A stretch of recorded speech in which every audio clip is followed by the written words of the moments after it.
And so on. And so on and so on. And so on and so on.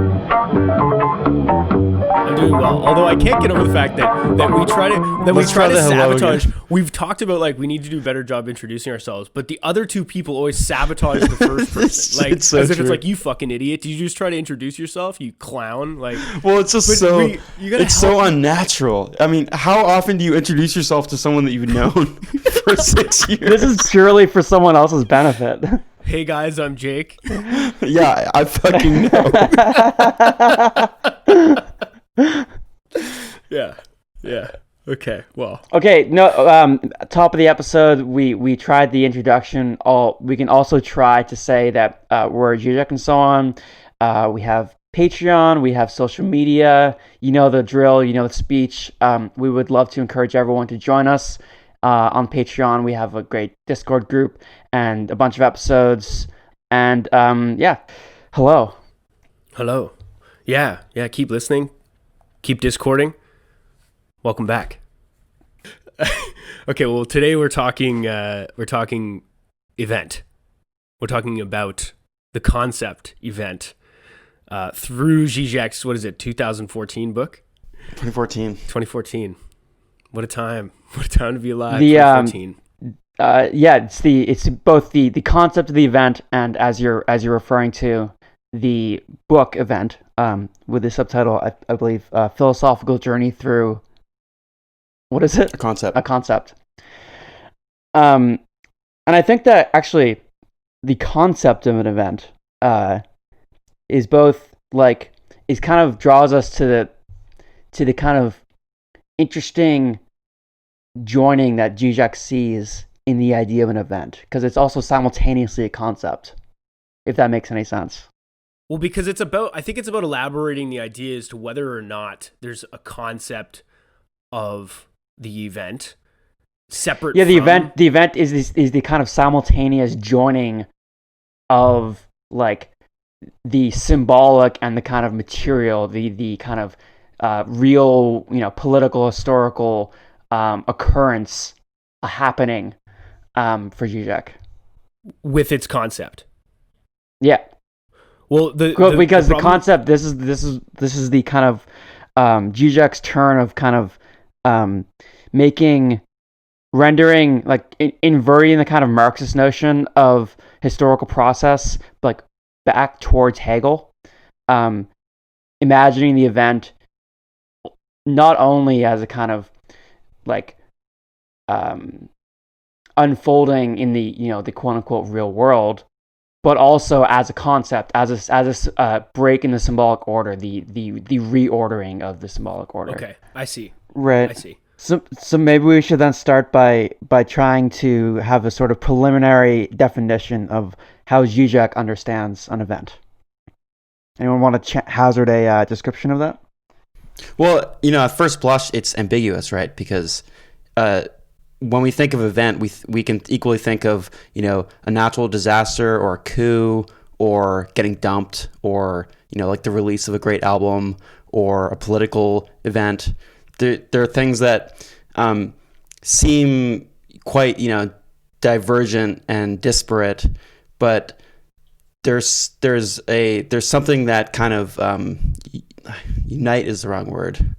No, I think yeah. So there's the problem with event, much like any other concept, is that there seems to be materially a difference in example, right? So we have grand historical events and then personal individual events, but there's something that unifies them as a concept, but is disparate in content, right? Is that in the material example, we have the emergence of a concept which proves a sort of disparity in definition, right? It's like, I know what truth is, but ask me to define it, I'm not sure.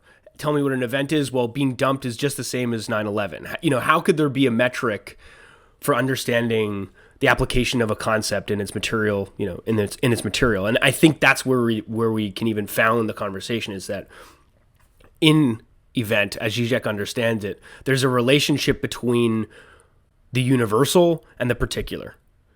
Yeah, and perhaps we can say that the event is the moment in which those two express themselves. And just to use his words at the top, he writes, at first approach, an event is thus the effect that seems to exceed its causes, and the space of an event is that which opens up by the gap that separates an effect from its causes.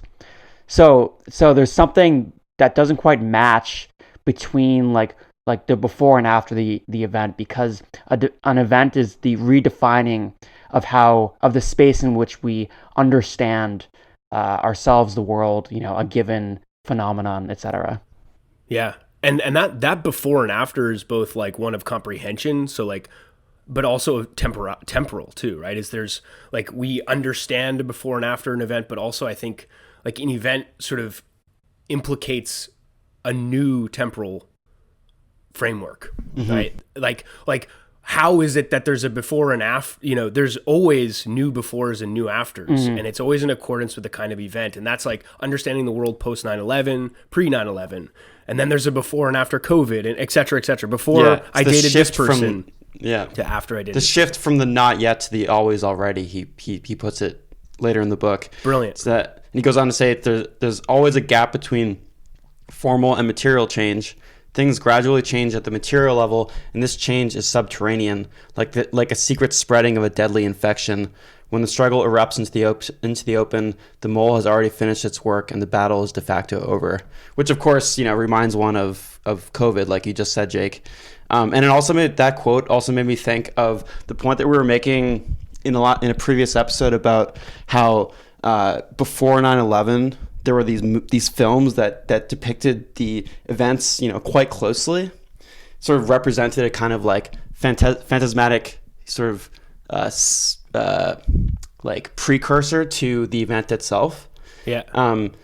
And it got me thinking about COVID, and I realized that before, in the last 10 years, we have quite a number of virus films. There's Contagion, Patient Zero. I recently rewatched the Alien movies, and Prometheus, the one from I think 2015. Do you guys remember what the alien is in that movie? It's a virus. So from the first movie, when the alien is this monster, and Žižek calls it like the Lacanian thing. Yeah.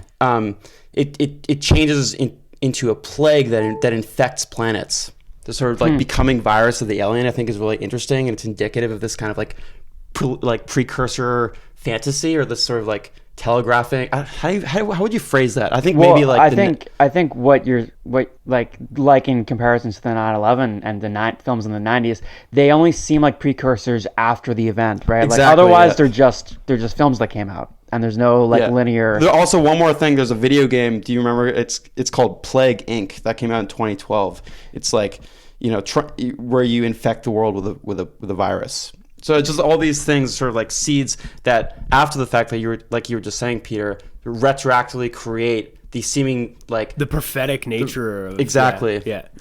Well, where it appears as a kind of necessary, like, oh, of course COVID happened. Žižek calls it a libidinal investment, and interestingly, he speaks of the effect of an event as having to libidinally reinvest, which is quite interesting in terms of like another way of forming or formulating this shift of a before and after. Is there's a libidinal investment beforehand into a particular kind of like, I wouldn't say teleological, but there's like a libidinal investment kind of presupposes an outcome, and then the very outcome requires a kind of libidinal reinvestment. Which I think is just another way of formulating that sort of before and after. And then maybe you could also spin it in a kind of Marxist sense, where you could say like, the material conditions are such that like they set the stage for events to take place, but they're not like automatic, right? Like we see like now things are getting more and more kind of materially unequal for people, and of course, if like one good Marxist would like to believe that we're on the verge of la revolution, but that's not necessarily implied by the mere things merely being unequal, by the kind of like conditions being set, because there still needs to be some sort of inciting happening that isn't like automatically implied. And you It's can almost only like say the it after, event has to take place first, right? yeah, like Well, exactly. like in Yeah, the like we were totally. saying last time. I'm gonna cop to it. We tried to do this episode already, but we didn't. But then the audio fucked up, so we have to try it again. But in that discussion, we talked about how, like, in the French Revolution, there's like a million reasons that we've heard through our education, through film, etc., why it started. But those antecedent causes can only be read after the event took place. Otherwise, it's just kind of the run of the regular society, that as things kind of like took a general downward turn. But you can't really make some sort of automatic claim based on those conditions beforehand. So what seems to be what seems to be sort of we're nudging towards is Žižek's using Hegel as the backbone to understanding event. Insofar as there's a retroactivity to an event, it seems to be like, if we're trying to figure out how to define the concept of event, fundamental to that definition, at least in terms of in Žižek's terms, is the retroactive truth of an event, is that it emerges and seems to produce with its emergence the very conditions of its possibility, so much so that it seems to emerge out of nowhere. And then after its emergence, and not necessarily in a kind of a successive way, but only in the wake of an event can we look back at something and call it a cause. So it's not as if like conditions of possibilities are actually should be defined as not mutually exclusive, but different from what we'd understand a cause of an event. The conditions of possibility emerge as, I think, particular and nuanced, and so new, totally new, and an advent of the event. And the cause is something that you can retroactively sort of like posit as, Necessary. reasons of as necessary, right? So there are the contingent elements which we, after an event, make necessary. And so he's definitely relying on a Hegelian notion of retroactivity. Yeah. So Things retroactively will have been necessary, he says. yeah. Well, the That's a book cool way of begins putting it. before he goes into the three events of philosophy and then the three events of psychoanalysis. He introduces the book with a conversation about the fall, right, in Genesis, the biblical fall from Eden, and he is the line in there, which is, I think he's borrowing from Hegel, which is that the fall creates that from which it is, it is the fall, and which just one more reference to Badiou, or I can't promise it's the last, but Badiou does say in that lecture I listened to that an event occurs between two indiscernibles, and to me that's almost like saying the fall is, Žižek says is it an event, and in the other book that in Hegel and a Wired Brain, it's like there's not actually a before and after the fall. It's that the fall itself is the very how do I say this without sounding obtuse, but it's the very fall, like it's the fall itself. Yeah, the fall creates the fall. Right, the fall, yeah, which seems to be this obvious, but it's that the fall itself creates the before and after, but it's not as if there was a before the fall before it. Yeah, well, and for Žižek, it's important that Christianity begins with the event, and the rest of the kind of edifice or the belief system, it kind of works backwards from it. And then he moves on. So like he begins the book with kind of brief speculations or kind of postulations about what the event means. Then he speaks briefly about Christianity. Then he moves on to Buddhism, which our previous recent episodes on Buddhism were sourced in what he writes in this book. Maybe if Maybe you haven't listened to, you definitely should. We go off. yeah, there was a variety of responses from that. We definitely triggered some people with some of our positions on Buddhism. But it's okay. I know a lot of Buddhists. Yeah. Yeah. Hey, some of my best friends are Buddhist. Yeah, and yeah. It's not a baby in bathwater situation with Buddhism. Yeah. So the kind of core of the book is what he defines as the three events of philosophy and the three events of psychoanalysis. And maybe we could just kind of roll through those and then kind of end up at where he ends up with his conclusions in terms of like what are the limits of the event, what undoes an event, and then like what are the potentials in an event. Yeah, well, for me, that's really the core of the book, the three events of philosophy. I found the most interesting portion of it, where he says that there are three and only three key philosophers in the Western tradition: Plato, Descartes, and Hegel. And he goes through them, and he talks about how each of the three occupies a unique position in the sense that no one tries to be a pure Platonic thinker or a Cartesian thinker or Hegelian these days, and that Western philosophy is in a sense defined by the impossibility of being a Platonist, and so the same with Descartes and Hegel, and they're kind of joined by what he calls this negative relation between them. They each mark a point or an event from which nothing which comes after can fully avoid dealing with it, in the sense that, the 19th and 21st centuries are clearly marked by a response to Hegelian philosophy, with Marx and Feuerbach and, Heidegger and Derrida and Deleuze and all these thinkers. So there's kind of this, no going back after the eventual nature of these thinkers. Well, and it's interesting that the Western, at least the Western tradition of philosophy, is at various points just refutations of either Plato, Descartes, and Hegel, and kind of interestingly, because in this book, and ultimately like throughout all of Žižek's work, because there's a kind of, at least like the facsimile of a marriage between these three, that it's sort of to refute Descartes is to in some way also be dealing with Plato, to be refuting and dealing with Hegel is also to be in some way, like Descartes and Plato are in the wings. Like he has a way by determining the three events of a philosophy is with these three thinkers, there's a way in which all the thought of these three thinkers is related. And in fact, these like almost in a Foucauldian sense, these three moments of discontinuity are actually like relate the rest of the tradition. Like there's a way in which you can think the Western tradition through its discontinuity in Plato, Descartes, and Hegel. Yeah, they also each in their own way provide their own thinking of an event.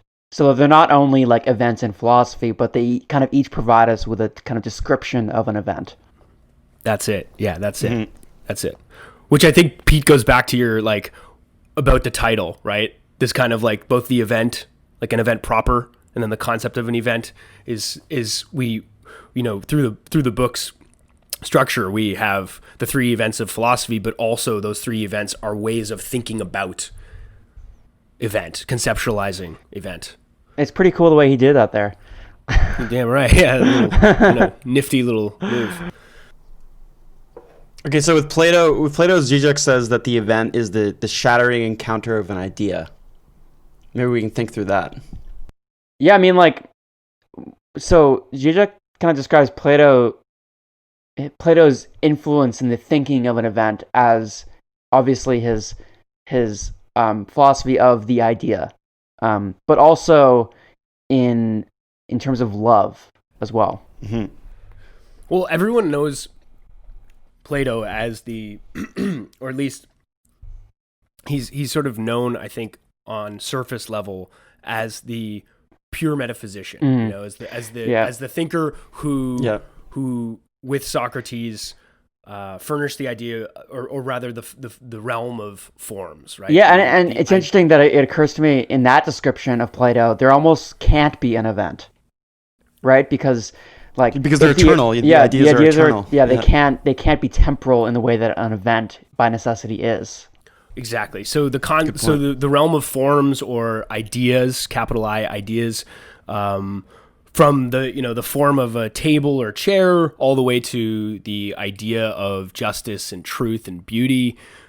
These are things that are unchanging and immutable for Plato and Socrates, and that the material realm, which are essentially is comprised of copies of the form, their true form, or they're just merely reference to the true form. So there are examples of tables and chairs and justice and truth and beauty, but they're all sort of mutable and changing, corrupted, and corrupted because they're essentially just copies or reference. But what Žižek does is he does a very interesting turn, which I was suspicious of, having read Žižek previously, but as a student of the Western tradition, I was likened to believe Plato to be the ultimate metaphysician. But what Žižek does is he actually kind of instantiates the event of Plato as this sort of like, with the realm of forms or with the concept of idea, we actually have almost a materialist relation. Right, which I think you can't furnish this reading of Plato without a background in Hegel. Yeah, it's like a Hegelian Platonic reading. It's pretty interesting. Exactly, which is to say that the truth of a concept is actually only ever evident in its material form, right? In its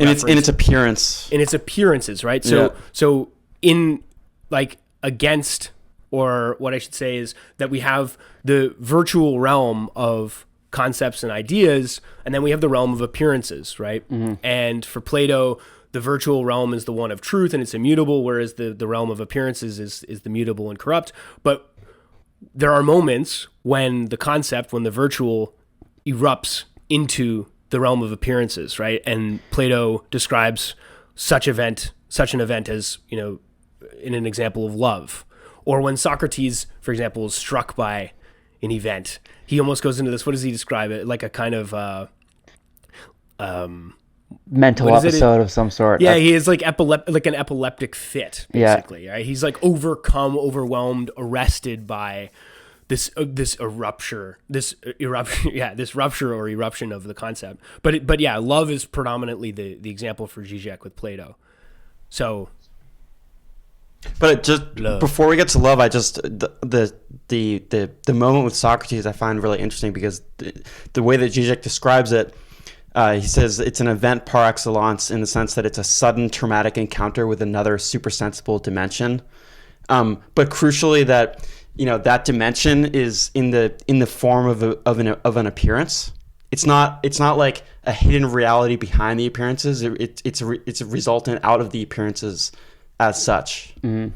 Yeah, and it's also it's an interesting kind of reframing of Plato in a very kind of similar way as Frank Ruda in reading Mark's book that we discussed with Frank Ruda actually a while back, where the Plato's cave is kind of reformulated as a kind of pseudo semi pre-Marxist idea of like the influence of ideology and the role of subjectivity under capitalism.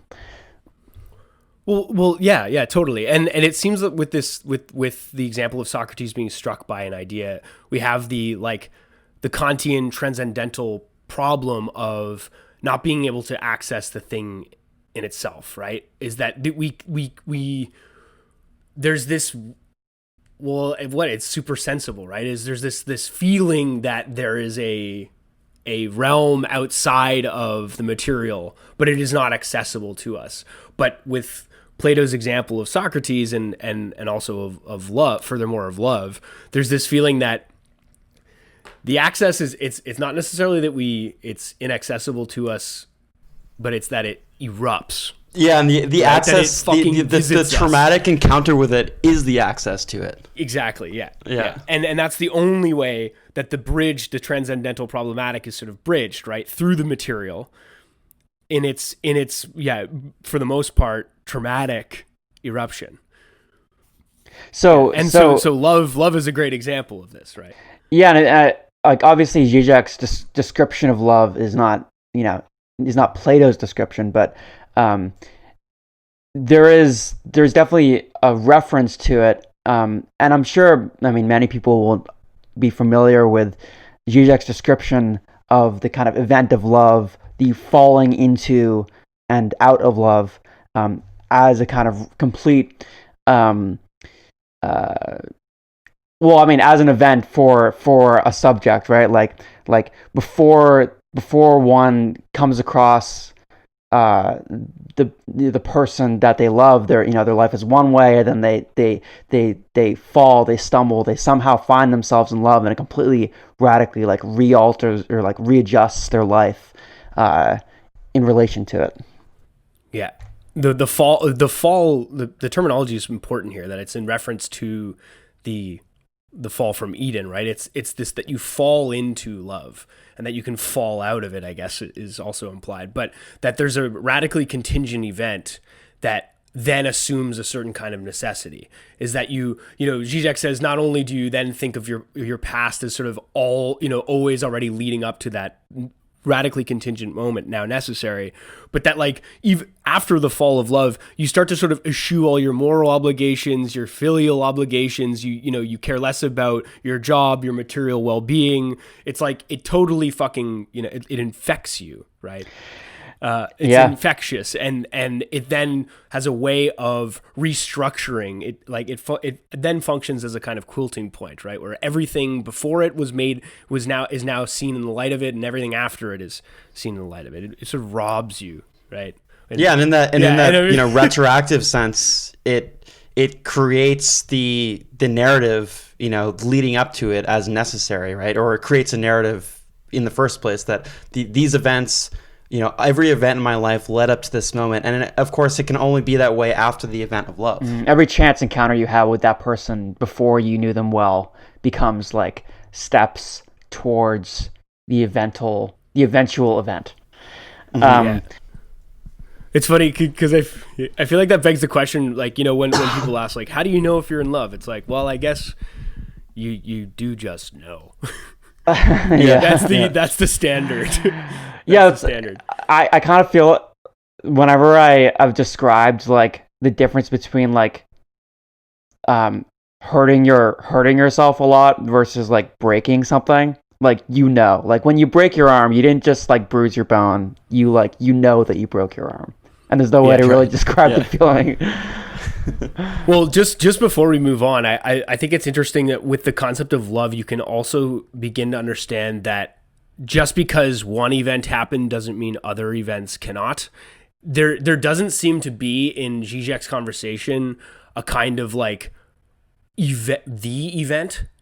I mean, there are events of generations, there are events of epochs, there are events within science, there are events within religion, but seemingly, like the one thing in perspective on love is that I think we may hopefully all of us have been there, but you're like, I'll never fucking love again, Now that Cassandra's gone, I'll never know love again. But it's like, you can fall out of love, which is its own event, and then, holy shit, you've fallen again. Which is cool because it basically proves the kind of contingency of the event. Right? Yeah, and there's no way to tell before the fact, right? Exactly. After a relationship ends, like you just said, I'll never love again, but you will, and you can't. And but crucially, you don't feel that way, and before the fact, it never appears that way. So in the same way, you can't predict an event, the coming of an event. So like last time we went a little long, so maybe we could just like try and move a bit strategically through the other two events of philosophy, maybe quickly in psychoanalysis, and then maybe discuss its conclusions a little bit before we run a little too long. Right. So the event of Descartes is the cogito, right? Mm-hmm. Is that there's this ultimately also in what seems to be a kind of structurally a metaphysical move in total, which is radical doubting the physical world to arrive at the thinking subject without any qualification beyond the fact that it thinks itself, it then knows it exists. But what's important about the cogito for Žižek? What's evental about the cogito? Well, it's thinking, right? It exists in as much as it's thinking, which is that clearly has a kind of evental status. And it's crucially a universal and simultaneously an empty subject, which he sees as kind of the starting point for emancipation, like the potential for, like say feminism, for instance, is that, like where Žižek describes that feminist thinkers latched onto the idea of the cogito is that it's not fundamentally gendered. At least there's the possibility that it's not, because there's nothing gendered about thinking. It's just the like pure subjectivity. There's a radical zero pointing of the of human subjectivity with the cogito, which is like this.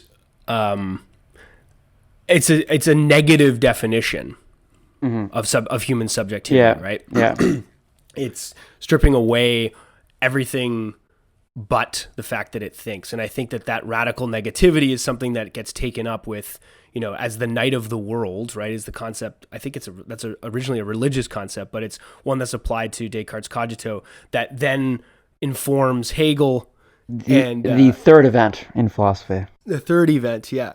The night of the world. What's the third? What's the third event? Well, Žižek describes it a couple ways. At times, he discusses it in terms of the event of retroactivity in thinking through philosophy. We've touched on that, as well as spirit coming to know itself. I think is the other event that he describes in terms of Hegel. Is that right? Yeah. The kind of withdrawal into itself, and that kind of self-reflexivity of the subject, I think is the connection there with Hegel. Yeah. Another point he draws of continuity between Descartes and Plato with Hegel is madness. And maybe I'll read a quote here from Žižek. As we were just saying about the kind of inwardness of this cogito or of this universal subject, Žižek says, as Hegel puts it, this inwardness of the pure self must enter also into existence, become an object, oppose itself to this innerness to be external, return into being.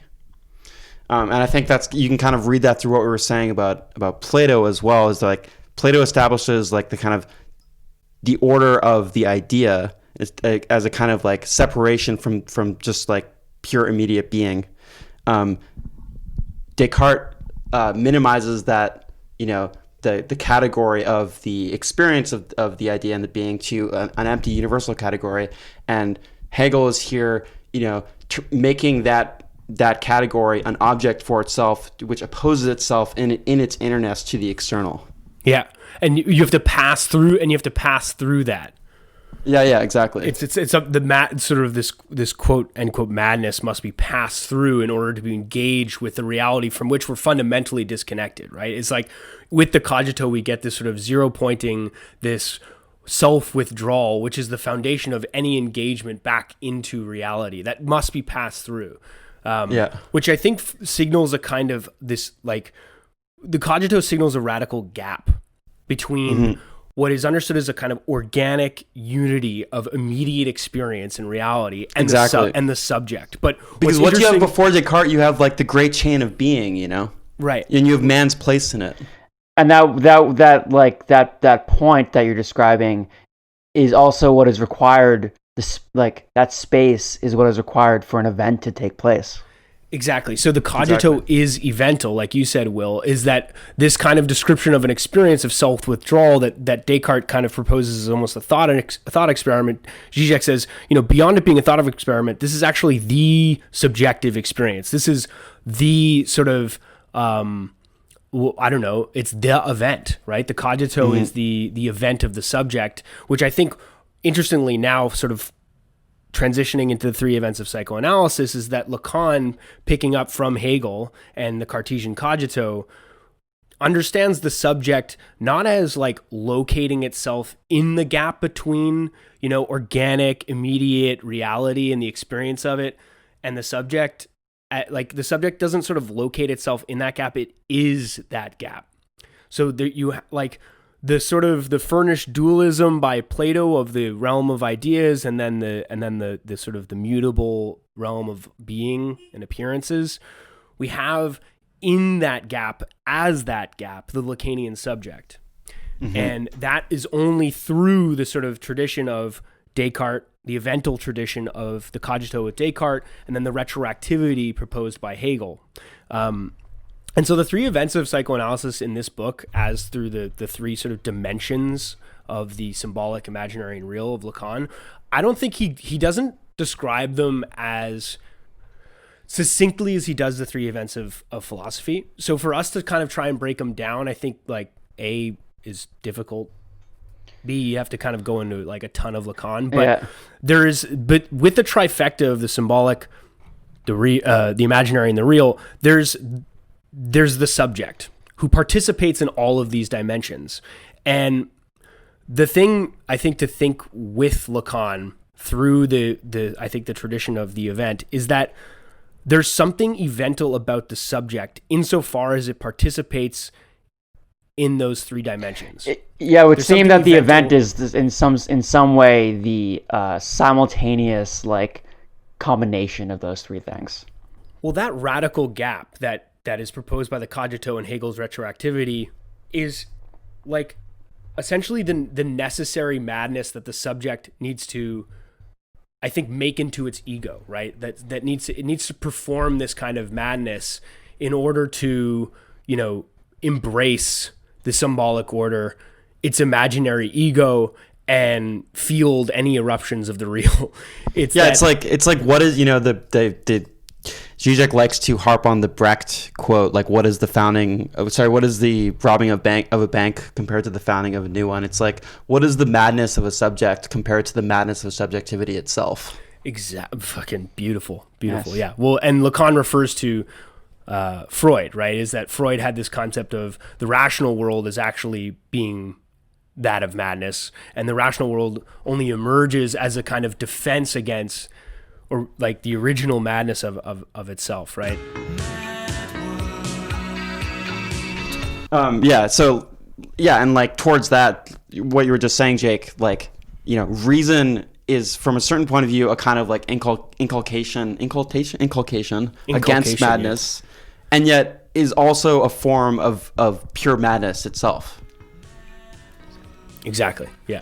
So I mean, I think that kind of briefly touches on those, at least the psychoanalysis points, in regards to the event. And then like where he continues there is talking about like, okay, like the theoretical components and manifestations of event aside, like what allows for or disallows for an event to take place, right? Like how does an event come to be, or how does like the trauma an event come to be like resubsumed, reamalgamated into the system? And I think part of what he talks about is, the kind of current ideological economic system of capitalism like necessitates like pseudo events all the time, right? Like the running of capitalism needs to like continually be in crisis. But there are breaks in it that at least allow for the opportunity to counter the economic system. But very often, more often than not, really, they get reamalgamated into the system and appear as like kind of brushes with the kind of new evental space or horizon, but ultimately resubsumed into the ideological system. Or made no longer evental by the emergence of a quote, another event, right? Yeah. Is that we're sort of we're barraged by the kind of evental status of to capitalism. Quote Brecht, what is the release of the iPhone 10 in relation to the iPhone 11? Well, there's something that Žižek is proposing with reference to the three events of psychoanalysis and the three events of philosophy. There's something that he's proposing, I think, in concert with Badiou, is that the subject the subject has to be present for there to be an event.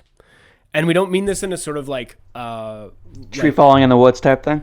Exactly. Yeah. Well, maybe we do. It's just that there's simultaneously the position of a subject is made necessary when thinking of the concept of the event, but also that the subject itself is fundamentally evental. And I think that this goes back to understanding the subject as the gap between sort of organic, harmonious immediacy and the event.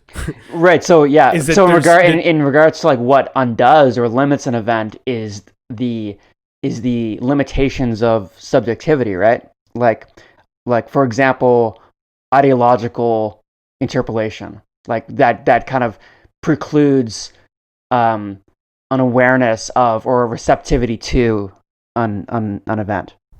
Good point. Well, interestingly, what Lacan says in Seminar 11, which I have here on hand, is he tries to problematize cause, and he's like cause and effect, and he's talking about the Freudian unconscious, which obviously through Žižek, to talk about the unconscious is to obviously talk about the subject as, not necessarily synonymous with one another, but what is unique to subjectivity is the unconscious, right? What might be irreducible is the unconscious. And Lacan says, whenever we speak of cause, there's always something anti-conceptual, something indefinite. The phases of the moon are the causes of the tides, blah, blah, blah, or miasmas are the cause of fever. He says that doesn't mean anything. There is a whole and something that oscillates in the interval. In short, there is cause only in something that doesn't work. And so he locates the conversation about cause and the unconscious as there's only cause when something fails.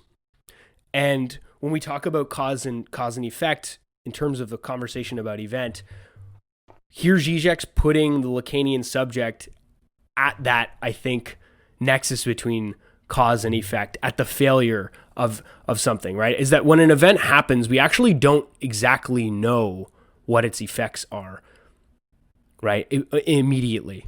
And I think it can be argued that an event continues to sort of reverberate insofar as it can kind of continually create its own conditions of possibility, its causes, and also its effects.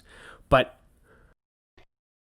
well, I mean, like, okay, so he wrote this book kind of in response to or during, maybe immediately after the Arab Spring, which was seen as like, this radically new phase in, the countries in which it took place. But it kind of that euphoria, that wow, Facebook can change the world type view quickly, within a year maybe, quickly became just the new mundane situation. The Muslim Brotherhood took over in Egypt. It paved the way for ISIS. So what seems like this moment of immense potential became completely like recontextualized and undone, reamalgamated. But then I wonder, what is the status of communism here for Žižek's notion of the event? And maybe we can finish off on that. Yeah, I mean, we had a bit of a difference in this the last time we spoke, but I think for Žižek, the place he leaves it, and which is one of slight ambiguity, but definitely you can infer from his other books, in terms of how is he a philosopher of the event and of communism, in that he views communism as like the event which could ultimately completely change the symbolic space, and lead to a kind of obviously the complete change in subjectivity and economic material relations, etc. Yeah, it's like communism is the name for the event to come, but that because of the nature of an event, that it can't be known before the fact. It almost goes by a different signifier for Žižek. Mm-hmm. Well, yeah, it actually operates as a signifier, right? As a master signifier, which ideally, I think when we understand event in Žižekian terms, we're understanding it as a eruption that not only, shifts perspective, it's that it changes the symbolic order altogether, right? It restructures the symbolic order like a master signifier or a quilting point, in that the way we understand things organizes itself around the emergence of that event, and to which, it's arguable if we remain faithful or not, right? Is this notion of faith to the event is I think important, and that's why I think the conversation about capitalism is interesting, is because I think it involves a kind of postmodern, like nihilistic irony, where with the proliferation of events, it's almost as if you never have to remain faithful to them at all, right? There's this notion of going before the fall, going back to a time before the fall, that I think applies to capitalism, which is that nothing is of an evental status. We can always pretend as if the event didn't happen. But what marks a true event for Žižek is one that you cannot act as if it didn't happen. And we'll know of an event truly when it structures things in such a way that there is a distinct before created by its emergence, and you are living in the after. And I think that's why there's something very interesting about, I think, looking back at like something like real existing communism or socialism, is that there's still a potential for communism to function as evental. Yeah, well, that's why, like, I think I remember this correctly, but Frank Ruda described the subsequent memory of those events as a mournful experience, right? Because there's potential there that was ultimately not borne out. Right. With 89, it seemed like the evental status of communism sort of ended, right? The curtain closed on the potential event of communism. But as a signifier, I think Žižek thinks that communism can still persist as an evental signifier. And as the potential for miracles to happen, I think. Yeah, too. I was about to say. Derrida miracles, has this notion that Derrida has this notion that communism is spectral. It's always looming and it's never present. It's always yet to come.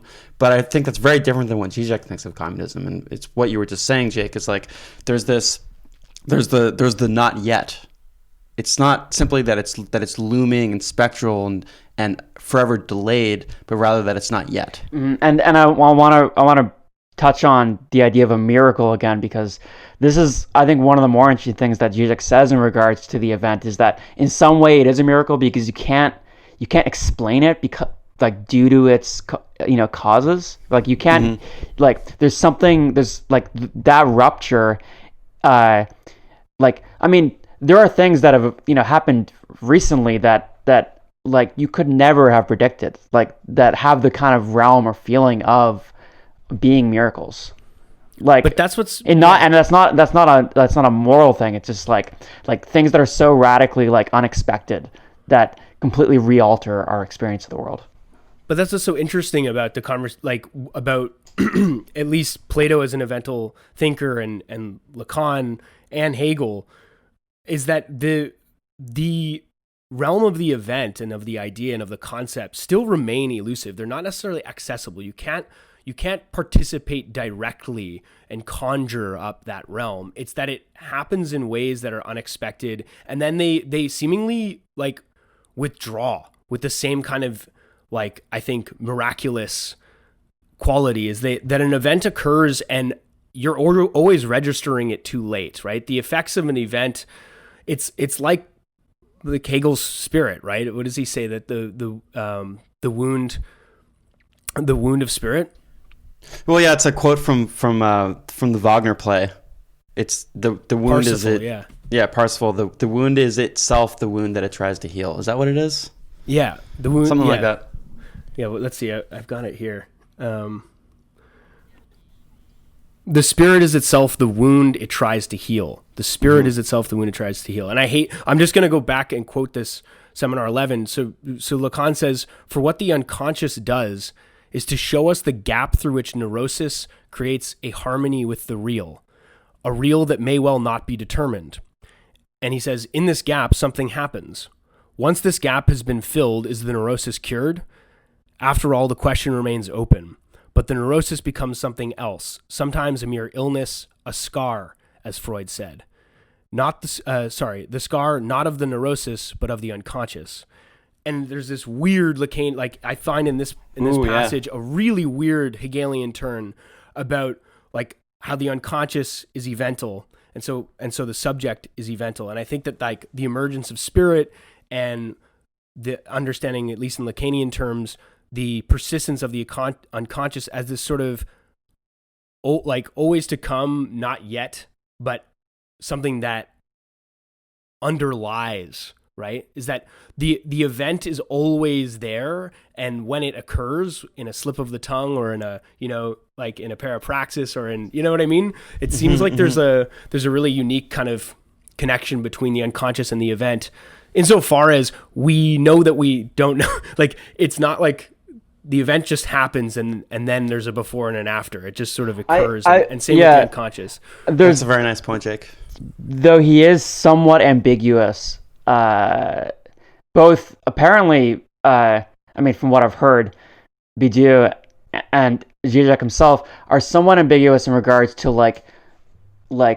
how like the subject relates to an event, like whether or not it's like understood, it's like the subject is able to understand the event in its occurrence, or is able to elect or act on it. There's an interesting discussion that I heard where they refer to like acting in relation to the event as nominating the event. And apparently Alenka Zupancic is in favor of the subject who is able to nominate the event. That is act on the event and in some way take part in it. And I think there can be like perhaps the inflection of viewing the subject as somewhat at the whim of or at the mercy of events, always in relation to them. But I think there's a dynamic here between how the subject relates simultaneously being created by events, but also creating them. Right? Yeah, totally. That's a dynamic between the particular and the universal. It's also the dynamic in Marxism between the proletariat and the revolution. There are these internal tensions that you can't say purely people are the kind of like manifestations of the external system or the event, because then you preclude the ability to change things, to act on them, to have kind of existential or lived responsibility or agency. Well, it's like in the same way that capitalism produces the proletariat, which will eventually be, as Marx said, it's gravediggers. The event in that way can be seen as like producing those who respond to the event and who may retain fidelity to it. But exactly, yeah, and those who disavow the event.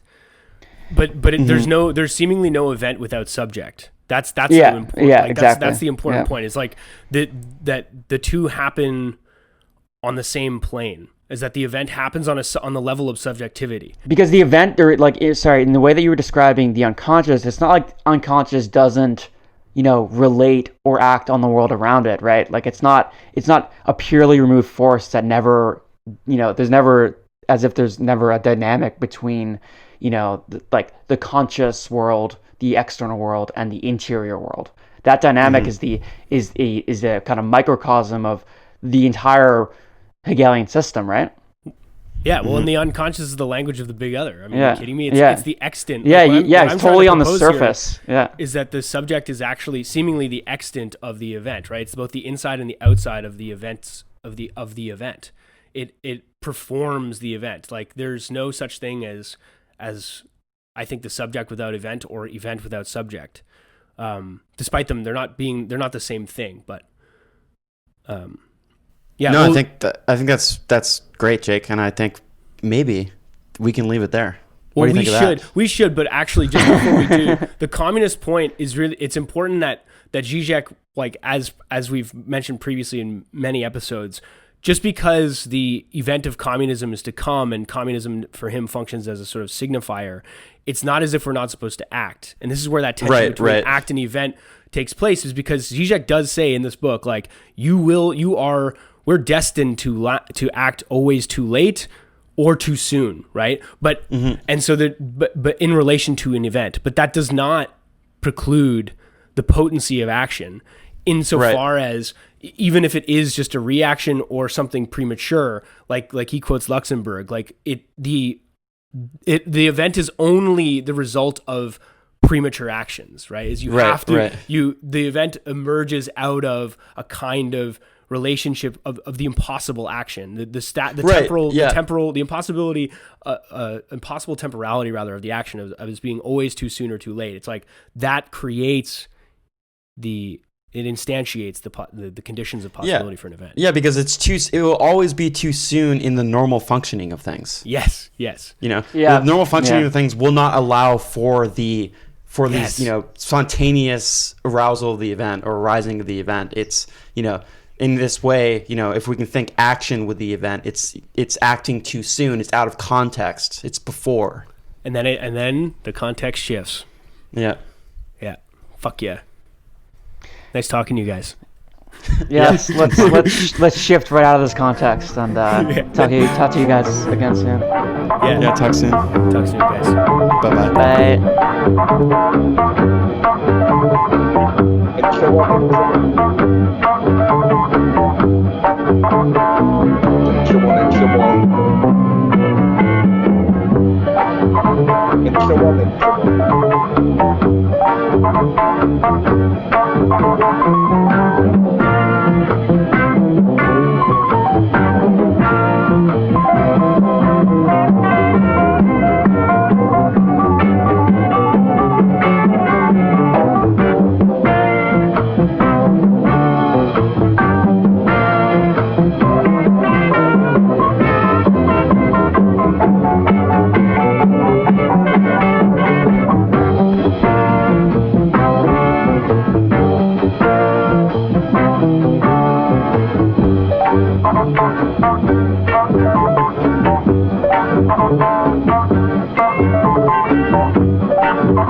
And so on and so on. And so on and so on.